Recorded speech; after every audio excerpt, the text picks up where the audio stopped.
তো গাইস আসসালামু আলাইকুম রহমতুল্লাহ। সবাই কেমন আছেন? আশা করি ভালো আছেন। আলহামদুলিল্লাহ আমরাও ভালো আছি।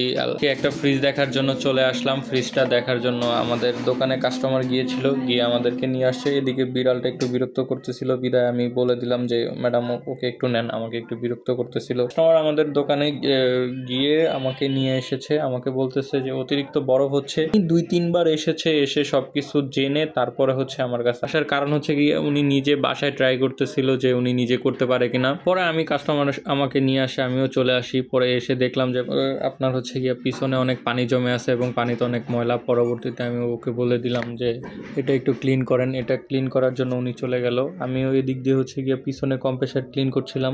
পরে দেখলাম পিছনে সব কিছু ঠিক আছে। পরে আমি সামনে চলে আসলাম, এসে দেখি যে লাইটটা সমস্যা, এটা পরিবর্তন করে দেওয়া হবে। পরবর্তীতে আমি হচ্ছে যত কাভারগুলো ছিল কাভারগুলো আস্তে আস্তে খুলছিলাম, যেহেতু পুরনো জিনিস অনেক দিন হয়েছে।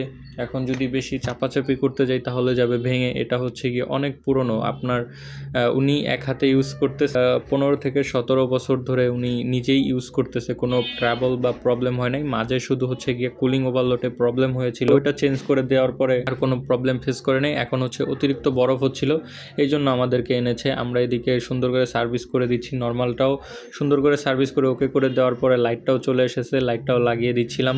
পরে আমারগুলো যেভাবে ছিল সুন্দর করে আবার লাগিয়ে দিব। লাগিয়ে দেওয়ার আগে আরও একটা কথা বলি, এই কাজটা যিনি আমাকে দিয়েছিল উনি হচ্ছে একটু ব্রোকার টাইপের, নিয়ে অনেক আমার প্যারা খেতে হয়েছে।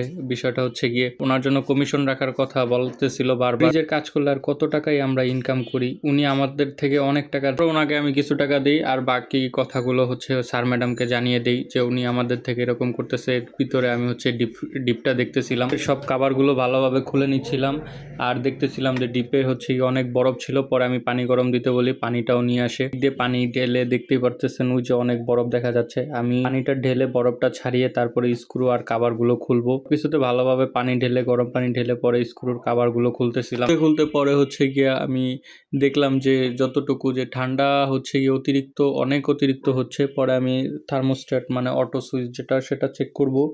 আর এই ফ্রিজ, আর আপনারা তো জানেন তোশিবা একটা ভালো একটা কোম্পানি বা ভালো একটা ব্র্যান্ডের। এই ফ্রিজগুলো কখনো ভালো একটা সার্ভিস দেয়, কখনো কোনো প্রবলেম ওরকম সচরাচর হয় না, ছোটোখাটো প্রবলেমও হয় না। যেটা হচ্ছে গিয়ে ফ্রিজটা আমি পরে হচ্ছে খাবারগুলো ভালো করে খুলে তারপর হচ্ছে থার্মোস্ট্যাটটা চেক করার জন্য ছোট আরেকটা বক্স আছে, ওই বক্সটা আমি খুলে নিচ্ছিলাম। সব কিছু খোলা কমপ্লিট হলে থার্মোস্ট্যাটটা আমি চেক করে দেখলাম যে থার্মোস্ট্যাটটাই খারাপ। আমি কাস্টমারকে জানাই যে আপনাদের থার্মোস্ট্যাটটা খারাপ, এটাই আনতে হবে, এটাই সমস্যা। পরে ওনার থেকে আমি টাইম নিয়ে নিই। এর ভিতরে কাস্টমারকে বলি যে আপনার যে খাবারগুলো আছে এই খাবারগুলোকে অন্য একটা ফ্রিজে শিফট করতে পারবেন কিনা। উনি বলে যে না, আমার এই ফ্রিজটা ছাড়া আর কোনো ফ্রিজ নেই। পরবর্তীতে আমি হচ্ছে গিয়ে ওনাকে এটা ডাইরেক্ট লাইন করে ফ্রিজটা চালিয়ে দিয়ে রেখে যাই, কারণ যেহেতু রাত হয়ে গিয়েছিল। এখন এই সময় আমি হচ্ছে বাইরে কোথাও হচ্ছে পার্টস পাবো না বা কোম্পানিতেও পাবো না। পরবর্তীতে ওনাকে আমি এই ফ্রিজটা এভাবেই রান করে ডাইরেক্ট করে চালিয়ে দিয়ে যাই, জানি উনি ওনার খাবারগুলো ভালোভাবে রাখতে পারে, যাতে 2-1 দিন টাইম লাগলেও যাতে নষ্ট না হয়। পরে আমি সব কিছু ওকে করে আবার কাভার লাগিয়ে দিচ্ছিলাম। দেখতে পাচ্ছেন যে থার্মোস্ট্যাটের যে লাইনটা ছিল ওইখানে হচ্ছে গিয়ে ফাঁকা।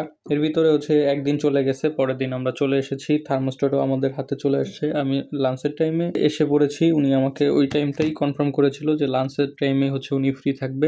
আমি এসে কাভারগুলো খুলতেছিলাম সব কিছু পাওয়ার লাইন অফ করে। কাভার খোলার সময় ওগুলো খুলছিলাম আর কাস্টমার আমাকে বিভিন্ন ধরনের প্রশ্ন জিজ্ঞেস করতেছিল যে এটা কোন দেশের বা কিভাবে কি, সব কিছুই জিজ্ঞেস করতেছিল। আমি ওনাকে সব কিছুই খুলে বলি যে এটার হচ্ছে থার্মোস্ট্যাট আর এটার হচ্ছে গিয়ে মেড ইন থাইল্যান্ডের লেখা আছে। সব কিছু উনি দেখে শুনে বুঝে নেয় এবং যে বিল পেপার ছিল বিলটাও আমাদের থেকে সুন্দরভাবে বুঝে নেয় এবং পুরোনোটাও ওনাকে আমরা সুন্দরভাবে বুঝিয়ে দিই যে এটা আপনার হচ্ছে পুরোনোটা। উনি ওইগুলো সব কিছুই বুঝে রাখে।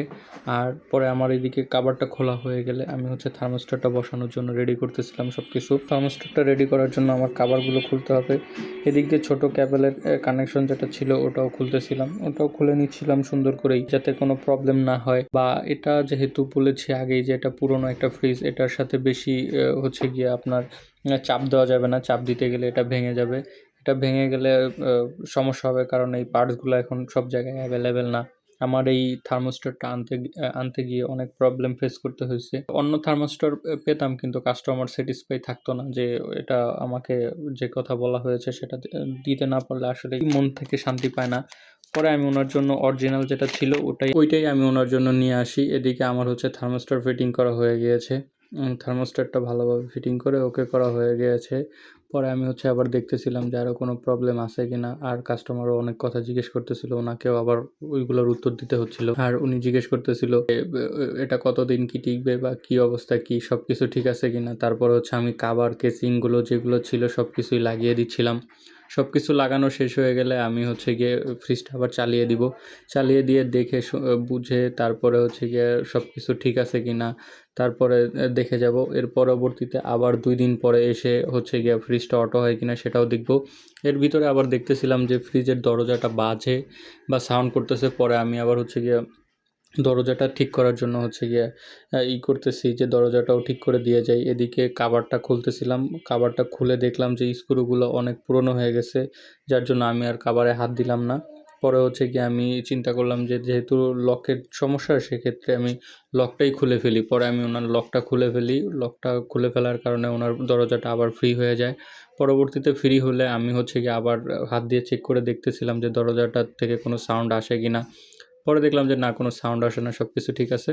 পরে আমি ফ্রিজটা চালিয়ে দিই, আলহামদুলিল্লাহ ফ্রিজটা চলে। পরবর্তীতে হচ্ছে এটা যেহেতু স্টেবিলাইজার ছিল, স্টেবিলাইজার টাইম নিচ্ছিল 5 মিনিটের।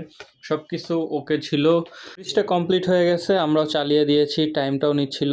আর ভিডিওটা যদি ভালো লাগে সবাই আমাদের পাশে থাকবেন। আসসালামু আলাইকুম রহমতুল্লাহ।